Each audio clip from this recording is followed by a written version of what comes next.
Hi everyone, welcome to another episode of Coffee with KK. This is episode 3. For those of you who are new to my webinar series, I'm Karina, second year law student at the University of Kent. To my previous viewers, I know it's been a minute since my last webinar, but trust me when I say it was all worth the wait. I've come back on a special day with an even extra special guest. As all of you must know that today is International Women's Day, and this means something that is even more special in the legal industry because it is known to be infamously known as the male-dominated industry. I could go on about women empowerment and how we have proved ourselves over the decades with great examples, but instead, I'd like to interview a great inspiration and show you an example. I introduce you to Catherine Bamford, the queen of the legal tech scene, a legal inspiration to not only girls, but to everyone in the legal industry. I'm actually so excited for today's webinar because Catherine is a delight and so easy to talk to. Without giving too much away about Catherine, I would like to invite her on stage with me. Hi, Hi, Catherine. How are you doing today? I'm really good. Happy International Women's Day. Same to you. Are you excited for today's webinar? How have you been doing today? Really excited, really excited. I love the music build up to your show. It's fantastic. Thank you.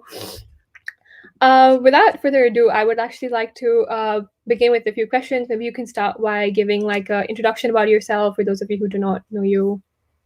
Of course, yeah. So my name's Catherine Bamford. I'm the CEO and founder of a company called BamLegal. And BamLegal is a company with the purpose of improving the delivery of legal services for all. And there's probably two parts of that explain what we do. So delivery. So we do a lot around looking at the way legal services are delivered and can they be improved by better processes or better using technology. So there's a big legal tech bit there. And also the for all is important as well. So it's not just that we help law firms, which we do, to improve their deliveries to their clients. We help in-house legal teams, how they improve their delivery of their services to their business. But it's also it's trying to help the entire industry. So the many unhappy lawyers that honestly there are out there at the moment that maybe don't feel as fulfilled as they could. We can come on to that. It's also for the 80% of people and small businesses that can't afford legal services. And how can we improve the delivery of access to justice for them too? Wow, that's actually really inspiring. I feel like it's a different business. It's something out of the usual, something that people like don't think anyone has ever done before. From like before you, legal tech has been introduced by you, in which is a really big thing. Um, I've heard a lot of great things about your introduction into law and how you entered law, and actually would love to hear the story of how what inspired you to enter the legal industry. Yeah, of course. So I guess it all kind of started actually around sixth form. I was studying like maths, chemistry, biology, and had ideas of maybe becoming a doctor, then realizing maybe wasn't smart enough, or I was going to have to work very hard at the age of 17 to get enough to get there, that maybe I wasn't in the right place at the right time to be getting my head down to do that. And then I also had ideas for like marine biology and things like this. But I always had a bit of an entrepreneurial streak. I always loved business, even as a small child. I would, how like small kids kind of make up plays to show their parents or dance routines, whatever. Well, I would like actually make tickets and charge my parents 50p to come and watch me to do it. So I've always been like kind of like a little bit like entrepreneurial and stuff. So I left school actually and left home. I grew up in Northern Ireland and I moved to England. But I didn't give up education completely. I got a job as a waitress, but I also enrolled in a business GNVQ. And in that GNVQ, there was a really short, I think it was like 4 weeks or 6 week module, which was a law for business module. And sometimes, you hear it a lot. It just takes that one teacher to inspire you. And I'd love to find out. I don't know this guy's name, and I wish I could because I'd love to go back and thank him. He has no idea the impact he had on my life. But I was so inspired by this bit that I thought, law, okay, really quite like this. I like that, we were talking about different cases and that kind of thing. So I approached him and my form tutor, I think it was, and said, do you think without A levels, do you think there's any chance I could get into law? And they wisely said, you need to get yourself some work experience. You need to find out. So this was the days before being able to Google, law firms. So I got out what was known as the Yellow Pages, if anyone remembers that. It was the directory, and I looked up every law firm within a 30-mile radius, and I wrote to them all. I spent my waitressing tips on stamps, and I wrote to them all and asked for work experience, and I got some. That was with Freeth Cartwright. And that was really, really interesting. And then I started looking at universities and going through the whole UCAS program. And there were some that I was never going to get into with the GMVQ and not A levels. So I started thinking, well, if I'm going to come out with, let's say, a 2-1, how am I going to set myself apart, or how am I going to compete with the people coming out with a 2-1 from Oxford or Cambridge or one of the other brick universities? So I saw a course at Brunel University that was a thin sandwich. So your degree, rather than being 3 years, was 4 years, but second year was split over 2 years, and you did 2 6-month work placements. And they helped you find these work placements as well. So I did that. So I thought, well, I'll come out with the 2-1, but I'll also come out with a year of experience of working in law firms. And I was really, really lucky that the second placement offered me a training contract when I finished. So I never actually had to go through that awful thing that many of you were going through, of trying to find vacation schemes, trying to get a training contract, because I wouldn't have got one. The training contract thing at the moment, the requirement for certain grades of A levels and that kind of thing, I wouldn't have achieved. And that's something I want to change in the legal industry. So I got the training contract, and then on qualification, then I was able to, as an NQ. So I trained with a 14-partner small firm in the Thames Valley, and then as an NQ, I moved to Pinsent Masons. So I took a slightly different route and still got into a large, what's now a large global commercial law firm. That's actually that's like so different. I feel like people usually tend to stick to the traditional route and go through A levels and like a normal undergrad degree, LPC, vacation scheme, training contract. Nobody likes to steer away from the traditional and unconventional route.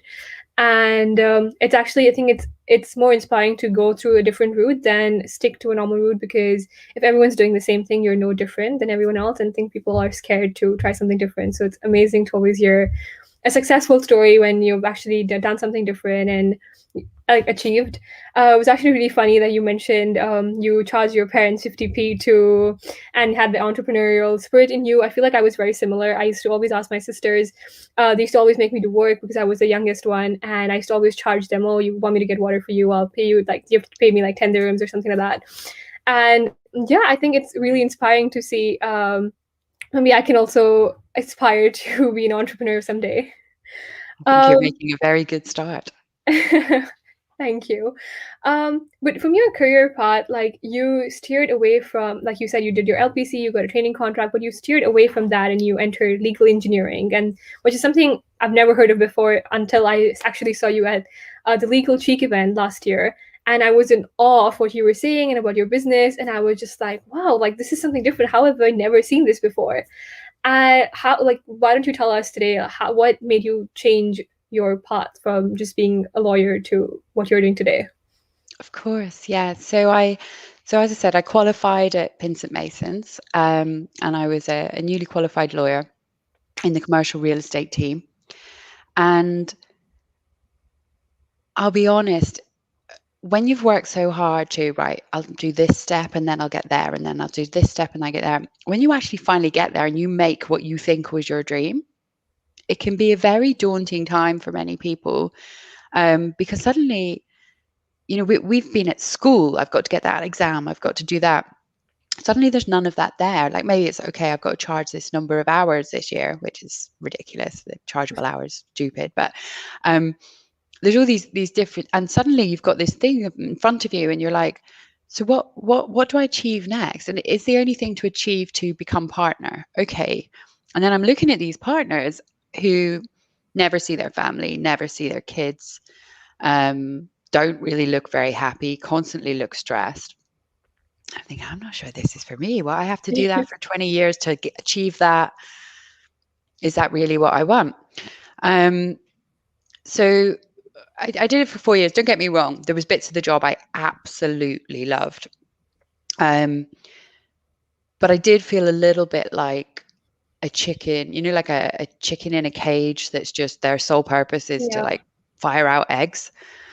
Um, and I thought there must be more to life than this. So I actually contemplated leaving the law completely, and going off and doing something totally different. And then the recession hit, the last recession hit, and Pinsent Masons were really smart at that time. So rather than making lots and lots and lots of redundancies, they thought, right, we're going to invest in how we work smarter, how we deliver more for less for our clients, how we ourselves become more efficient in the way we do our work, so that we can, make sure we're safe for the future. And one of the things they did was they invested in a technology called legal document automation. And I was chosen to go on an internal secondment for 3 months to learn how to use that and learn how it could help my team. So I came off fee earning work and working for clients to just do that. And I had the like 2-day training or whatever it was, and I loved it. I absolutely loved it. And having been a busy junior lawyer, I could see how much it was going to help myself and my colleagues in the work that we were doing. So I learned how to automate documents and legal documents, and I think I was pretty good at it. I think it came out, and I loved it. It was really fun for me. I was getting to be creative again and solve problems again.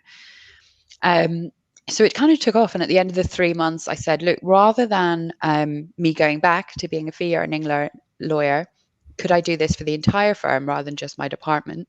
And thankfully, they said yes. And that was the start of then building what became the legal engineering team at Pinsent Masons. And other people got involved. So there were some leaders that worked on other bits of smart delivery, and there was a really intelligent guy called Orlando Canetta who had developed some proprietary software called Termframe, and we pieced it all together, and we got PR involved and everyone else to make this smart delivery package that we offered out to clients.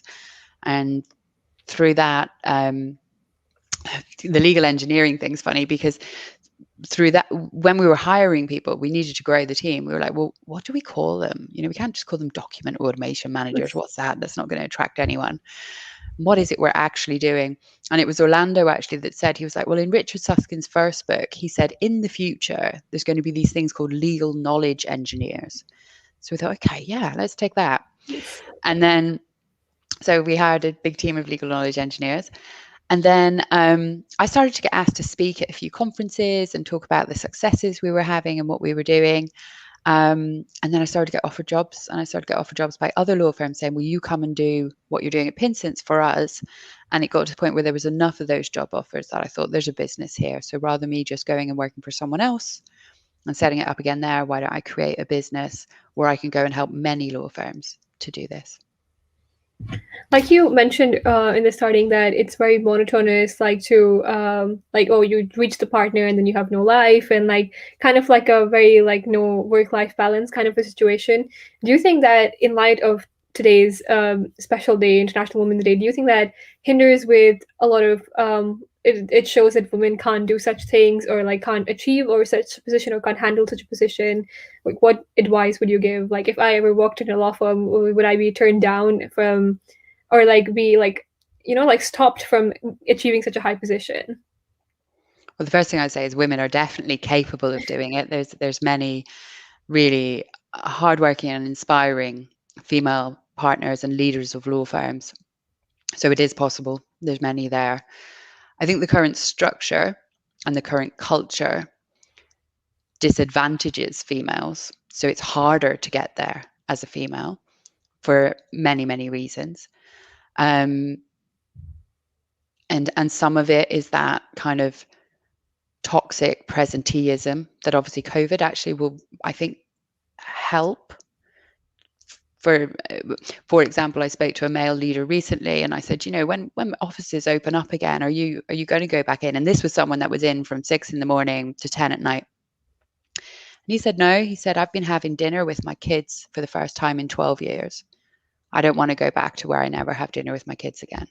So if he's changing, and there's that culture shift has changed. I think that's a positive to have come out of the current situation. However, that kind of macho-ness of, I stayed up to 2 a.m. last night doing this big deal, it's not good for the guys that are saying that either. But it is not good for women either, especially if they have children at home or caring responsibilities. And I do need to just say on the COVID thing, yes, this is maybe a shift that's going to come out of it, but there is so much research coming out right now that actually COVID has set women back even further, because the homeschooling and everything else, the responsibilities have not been shared equally necessarily. And with having to deal with that at home, they've not been able to have the opportunities in the workplace that they would normally have and everything else. So double-edged sword. That's actually very true. It is quite there's going to be a lot of changes because of COVID, and there's probably advantages and disadvantages to it. Circling back to what you mentioned in earlier about when you were at Vincent Mason's and how you started the legal engineering team, and you had to hire people, but I was wondering if you had to, like, if it was something that you had never done before and it was something new to everybody, on what basis were you, like, what were the qualities or attributes that you were looking, or experiences you were looking in the people you were hiring, like what would people need on their CV to be a legal engineer?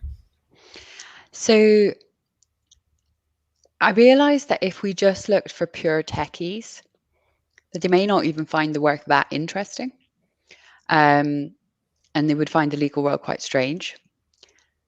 But if we had pure lawyers with no tech interest, that wouldn't really work either. So I was looking for people that were interested in the law, that also had at some point displayed a tech interest. So one of the first hires, for example, was Pavin Sharma.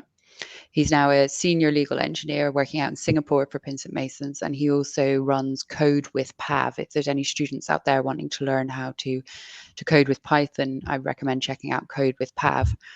And Pav paid his way through university by building websites for friends and family. So he was a law student that had these other attributes. Suran Kaur, who then joined us as well, she's now a senior legal technologist at Allen & Overy.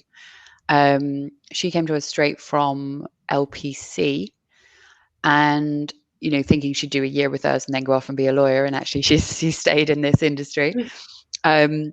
She, through her law studies and career, she'd worked for like an online training platform company and was always winning awards for kind of, employee of the month for best customer service and that kind of thing. So that's what made me, think, oh, she's going to be a really valuable part of the team. So when you're hiring a team, you don't look for people that are all the same. The most important thing as a leader is everyone has to align with the same kind of values. So you've all got to be like excited about going on this journey and building this cool thing together. But actually the most important thing when you're building a team is diversity of thought, so that you have a whole range of ideas rather than just everyone that comes up with the same idea and just turns into an echo chamber. Okay, so that's definitely a very unique CV. Not something traditional that you can easily put on your CV. It's a lot of different things, I'm guessing. Yeah, but a law with an interest in tech would be the main thing. Yeah, definitely. That actually branches out to a very controversial question: if lawyers should know, or law students should know how to code.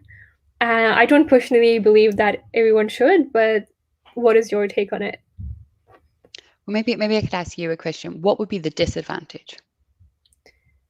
The disadvantage of everyone knowing how to code would be that everyone will know how to code. That would be one thing. And I don't think every lawyer is interested in legal tech. Like, I'm personally not interested in coding as per se, but I'm interested in other aspects of it. So I don't think everyone should know how to code, or it could be programming, or it could be website building, or just like a lot of different aspects to the legal tech. I don't think there's just coding to it. I think that's totally right. And I think if you're not interested in it at all, I'm not interested in learning how to do the high jump. So I don't need to go and learn how to do the high jump. Um, but I do think in today's world, the legal industry is going to change dramatically over the next 10, 20, 30 years. And it's going to change dramatically due to technology.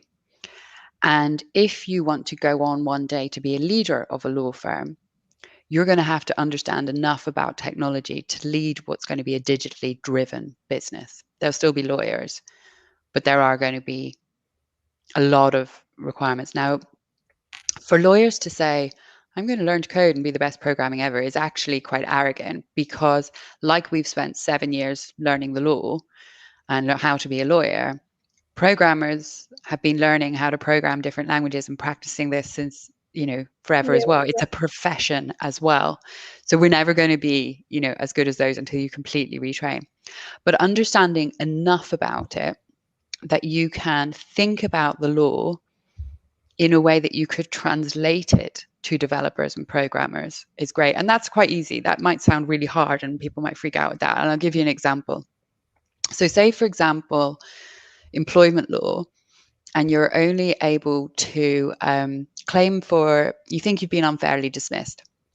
So then a lawyer would look at the rules that would say, okay, well, the rules say that you can claim unfair dismissal. I'm probably going to get the law wrong now, but if you've been an employee, you have to be an employee, not a contractor or something like that, and you've been in that position for 2 years. So the law as a code would be, if you imagine like a family tree, the law as a code would be where they dismissed, were they employed or a contractor? And if it was contractor, okay, employed. Have they been employed for more than 2 years? Yes, no. And that's the programming. That's if this, then this, else this. And that's how digitally you could start to give people legal advice and build platforms so that you're doing more of the, we're always going to need human lawyers, but the human lawyers are more for the gray areas once the rules have been applied to then advise, guide, mentor, be with your client, help your client where there's uncertainty. Look, think about the cases and what might happen. Computers can't do that bit, but computers can do a lot of the application of the rules. Does that make yeah. sense?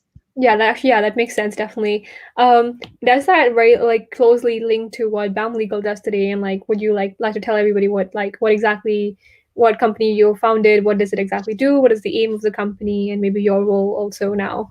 Sure. Yeah. So as I explained, it's to improve the delivery of legal services for all, but maybe a bit more kind of day-to-day stuff.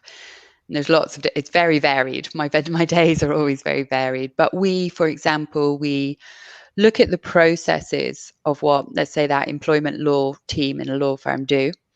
And then we look at all of the stages of that process and we sometimes say to the lawyers, we'll have like a workshop with the lawyers and we'll say, which bits of this process do you think is a waste of your time?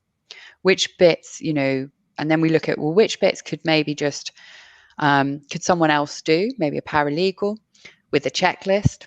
Which bits could technology help? And we help to re-engineer the delivery of that particular legal service for them. Oh, okay. So, from where you obviously come and where you are right now, I'm sure there's a lot of like changes over the years and like developments in the technology and everything. I remember watching your speech last year at Legal Geek, and what you said was the future of the legal tech in your business. Has anything changed? What are the new advancement? What is your new innovation for 2021? Like, what are your future plans? Yeah, absolutely. So there's lots changing. Technology is getting better and better and better all the time.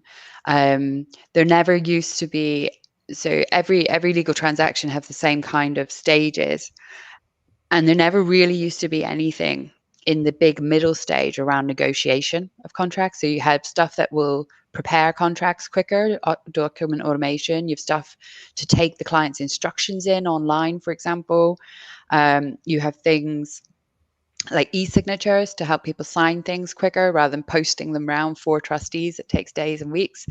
And you've got portals for clients to see and store their contracts, but there was never really anything in that middle space. So that's a space I'm really interested in at the minute, because still we have lawyers marking up documents, doing red lines, emailing things back and forth, which is a really painful process. And until you're actually in it, it's hard to picture, but you end up with an inbox that says, final document attached, and then it's like final document, final document two. Um, and these are just constantly going, and then you have to compare versions to see what's changed, what the other side have changed, which is a really difficult process. So yeah, that's the space I'm really interested in at the moment. I've actually just joined as an advisor of a new company in that space that I'm really excited about, and I'm working with a couple of large global legal businesses who are going to be the bold and the brave ones to take that on first. Wow, that actually sounds really interesting. I'm sure it would help many people. It actually relates with what students do as well. Like when you're sitting an assignment, you go, oh, draft one, or final draft, final draft. And yeah, I guess it's something that is quite bothering to a lot of people. um, on the other hand, though, do you think legal automation has to do anything with what a lawyer's job is, a day-to-day job, and does it really affect, or like does it reduce the amount of lawyers a company needs, or is it, how does it affect a company's legal employment? Yeah. So I get asked the question a lot of, will all these technology tools replace the need for lawyers? And the answer is absolutely not. But the jobs will change. So lawyers will be able to do much more interesting work sooner. So, some of the AI tools, for example, will mean that trainees of the future will not have to sift through boxes of deeds looking for one clause in each contract to see if it's there or not. Software can do that now. So lawyers will do a lot more interesting work sooner. But there's also going to be a lot more within a law firm or a legal business. There's going to be a much bigger range of jobs. So there's the traditional, what people probably think of now as a lawyer, which I would say is like a legal advisor. There's also going to be many more legal engineers. There's going to be product managers and product developers, change managers, process mappers, legal designers. So how do we look at it from the client's point of view, and how do we design the system backwards from them? So there's going to be a lot of other jobs around. And I think if I was talking to law students today, I would think about, if you want to still be in your job in 30 years' time, think very, very carefully about what area of law you want to go into, because what areas are going to be automated first as much, and maybe try and, there's areas of law now that there wasn't 5 years ago, 10 years ago. In a very short amount of time in the future, we're going to need lawyers that are specialists in space law. We currently have blockchain lawyers. So maybe think about the areas of practice of the future. Intellectual property is a really good example of where to get into. Always commercial law, if these are the kind of ways you're going. We're talking very much in the corporate space. Obviously, we're still going to need family lawyers, criminal lawyers, immigration lawyers as well. But in the more big law firm space, I think, do you think about which areas will be automated first and fastest and can be, and make sure you go into something that's a growing area rather than a declining area. That actually definitely makes sense. Like I was reading an article the other day, like litigation has still not been technologized, and like it has not been put in there's like you can't really put tech litigation in a technological aspect. So I guess that's one of the areas that people could be thinking about, and it varies from a lot of different like transactional areas, and because transactional I think is much more technology advanced because of its repetitiveness and stuff like that. Absolutely. Um, so one of our questions from our reviewers today was that um, do you like then like what additional subjects do you think students should be studying like alongside your law degree? Like this is connected to the question that we said before, like about coding and stuff like that. But like you mentioned, like math and science and stuff like A levels, like people must have not taken stuff that must be really related to even law or technology. So what should people do alongside their law degree to maybe be more employable in the sector? Yeah. I think don't discount certain types of work experience. There's a lot that you can get from any kind of customer service role. So working in retail, working in restaurants and cafes. Um, as technology starts to do more of the heavy lifting of the application of rules, the skills that we're going to need in lawyers is actually going to be a lot more around, how you can talk to your clients, how you can think of things from your client's point of view, your customer service. There's this thing, maybe go and read about, called the O-shaped lawyer. Um, Understanding of technology, interest in technology is good, but always follow, there's a lot of the what have previously been seen as the softer skills that actually, I think these aren't softer skills. These are, as computers will be able to apply the kind of the letter of the law, people that can sell, people that can generate new clients coming in, um, all those kind of skills that perhaps previously were ignored. Business skills, understanding, commerciality, the number of, it's surprising to some, but I might go into a large global law firm and speak to the head of corporate, so the senior partner in corporate law, and I might say, okay, so we're going to try and improve the way you deliver your legal services. How many deals did you do last year? They don't know. What was the margin on each of those deals? They don't know. I use the analogy of, if it was a shoe shop, they don't know how many shoes they sold, let alone what size those shoes were, whether they were men's shoes, women's shoes, whether they were red shoes, yellow shoes. So, kind of more of an understanding of commercial business. What do we mean by profit, margin, those kind of things? That's all helpful as well. Yeah, I think that resonates a lot with being commercially aware about any business that you're doing, and the very common buzzword that is there right now, being commercially aware. What advice do you have on that? How can students stay commercially aware? Maybe read like Financial Times, or maybe like listen to podcasts, etc. But what is the key, like the secret behind being commercially aware? I think don't force yourself to do anything that you find a chore. So you do need to find what's right for you. Some people might enjoy reading the Financial Times. Some people might enjoy podcasts. Um, as law students, you have so much reading to do anyway. It's really, really difficult. So it's more finding what's right for you. Like personally, I'm a massive podcast person, but I also I'm on Twitter a lot, and a lot of people that I admire share really good articles about changes in the legal profession. And I used to be that kind of person that would email the articles myself and put it in a folder to read. I'd never read them. I never got around to it. So I've now set up my own kind of automated system, if you like, where I've downloaded Pocket as an app onto my phone. So if I see an article, I press the share button and I share it to what's called my Pocket.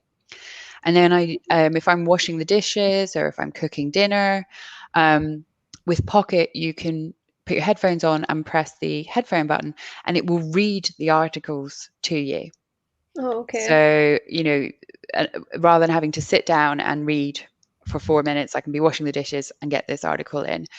And then I use another tool called Readwise as well, which is one of my favorite ever inventions.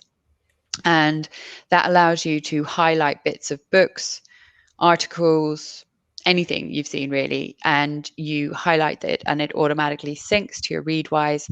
And then it's this idea of spaced repetition learning. So every day you get 7 things that you've previously highlighted, just a paragraph to review, and you can tag it. So I might tag one blockchain, I might tag another one billable hour, I might tag another one diversity. And then if I got asked to do a presentation on blockchain, say, I can just go to that tag and I can see everything I've ever highlighted and anything I've ever read or listened to all in one place. Oh, okay, wow, that's actually really good advice. That's something I've never heard before. Pocket and Readwise, I recommend them both very highly. Yeah, that really sounds great, because yeah, I definitely agree with you. Like, it's horrible to force yourself, because over lockdown, everybody was like, "Oh, be commercially aware, read the news, read this, read that," and I was like, "Oh yeah, I need to do everything." And I like downloaded like 20 apps on my phone: New York Times, Financial Times, this and that. Signed up to CNN and Watson's Daily, and I would every day get like 10, 20 emails from everywhere, and I was just like, am I even Overwhelmed. reading this like every day? Like it's probably not sensible because half the articles are usually repeated, or like it doesn't make sense to ever read like 10 different newspapers and news channels. And I definitely agree with so much reading. I do not want to read 10 more news articles. I definitely agree that podcasts or just listening to stuff in the background just helps, and like while you're doing something, and it's just so much more easier while you're having a run or something. So I definitely Mm. agree with podcasts, and I'll definitely try the app Pocket. Sounds interesting. Um, Speaking about being commercially aware and skills that law students need to have, I think networking is also one of the most important things that law students have to do to get a job in the legal industry or to keep up in the legal industry. But that's very, it sounds, looks impossible right now with everything being on online and with COVID. So, what advice would you give to students to continuously network even online? I think actually the fact that we now have so many online tools makes networking much easier. So through something I posted on LinkedIn the other day, someone commented on it who knew me, someone else then saw it. And through however many degrees of separation, I don't know, I then got a LinkedIn request from the head of legal at Google to connect. And I'm like, okay, so this is working. So social media is a really good way. And it's wonderful to see um, how many students now, you can have your personal account locked down, but how many students have, their study blogs or their legal journey kind of blogs on Instagram and that kind of thing. Um, Through that, you create many networks. You can watch IGTV lives with people from the industry. And then obviously LinkedIn as well. So LinkedIn is a really powerful tool. And it's not just about sending people connection requests. They've got to be specific. I saw you at Legal Cheek. I was interested in this. I would like to follow your work. Can we connect? But one of the most easy ways is to comment on other people's posts. If you comment on other people's posts, they're more likely to go, who's this person commenting on my post, and send you a connection request. So that's a really good way to do it as well. But I think there's lots of, so anyone interested in legal tech, check out Legal Hackers. That's an amazing networking group. Obviously, the Legal Cheek events, lots of societies. With everything going online, I've been able to be part of things all over the world that I wouldn't have been able to if we were expected to fly and travel to all these different conferences and networking events. So yeah, I think take advantage of it. Follow your favorite hashtags, whether it's legal tech, legal student, law student, those kind of things, and you'll find lots of amazing networks and ways to branch out. And people are friendly. People are happy to connect and support students coming through because we've all been there. So yeah. Okay. We actually have a question from one of our viewers today, along the lines of legal attributes and skills that we need to have. So she's asking, with legal firms receiving thousands of applications and internships, what can she do to make herself stand out? So it's, as I said, it's I would probably look at everything you've done so far to date and don't discount anything. So if you had a summer job at a swimming pool, it's trying to bring out what experiences you've had that make you unique and make you different. And as I said, there's a lot in retail, in customer services, in all these different jobs where you can pull something out that is unique about you and is an attribute that you bring to the table that's different. So don't worry about it just being vacation schemes, in internships and that kind of thing.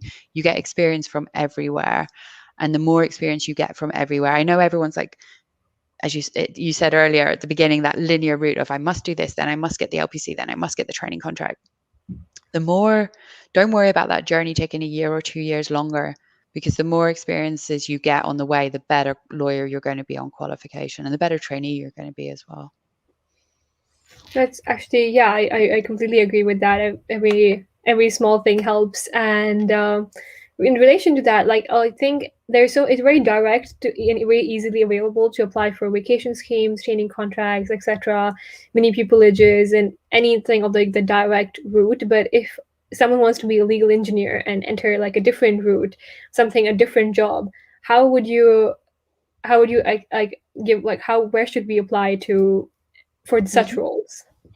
So there's things like legal tech jobs, and there's various different websites. The artificial lawyer website I would check out as well. The legal technologist magazine's really good for inspiration. Go along to the legal hackers groups. A lot of these, a lot of the companies are startups, but some are more established and large companies. Um, so yeah, there's always kind of jobs there, and you don't have to have set expectations or qualifications to get them. So it's just starting to research the market, follow the companies, get to know the people. It's still emerging, so there's lots of jobs opening up in this space. This is a growing industry, not a declining industry. So there's plenty there.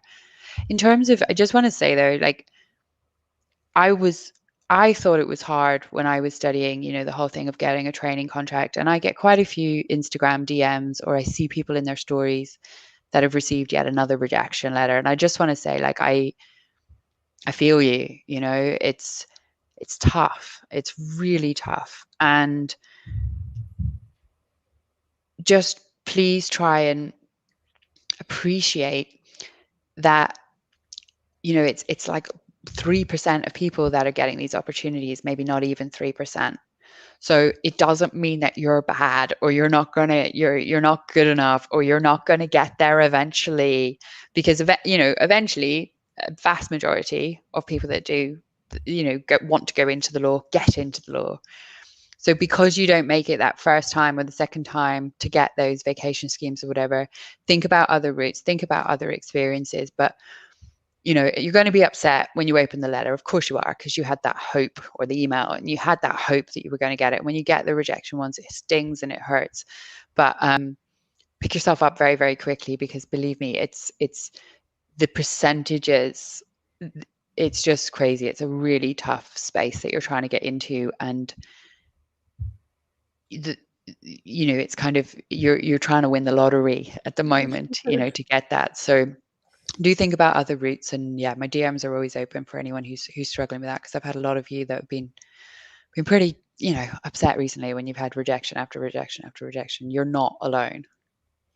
That's actually really inspiring. I said to someone who's getting rejections continuously. I recently spoke to so many people, and I think it's really inspiring because everyone has like their own route. Recently spoke to my Grow mentor, and he also had a really different route. And I was just like, yeah, probably it's just not me. Everyone has a different route into law, and it doesn't have to just mean get a training contract when you're in your second year, or get do a vacation scheme and you're like sorted for life. I don't think that is the only way to do it. And I'm sure there's more than one way to do it, and everyone has your own journey. Um, we're almost towards the end of our webinar, so I would like to pick up a last question from the audience. What's one piece of advice you could give yourself back in university, knowing what you know now? Great question. Care less about what other people think. And by that, I don't just mean, your peers. I mean, I don't mean don't care for your parents, but care less about how much in your head you think, I can't tell them this. They're going to be so disappointed if I say I'm going to go and do this instead of doing this. It means more to you than it means to anyone else. They just want you to be happy.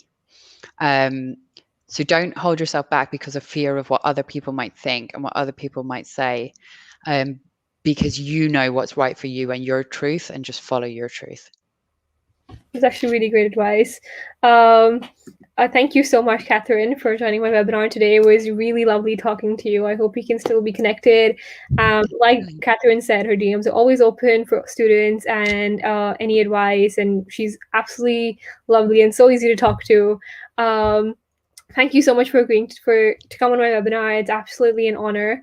Karina, thank you so much for inviting me. It's been really lovely to speak to you. I've got just as much out of the conversation. Thank you so much. Thank you everyone for watching. This will be saved on my YouTube channel as well. You can follow Catherine on BamLegal on Instagram, and my Instagram handle is lawfully yours KK. I hope to see you guys again soon on my next webinar. Thank you. Bye. Bye.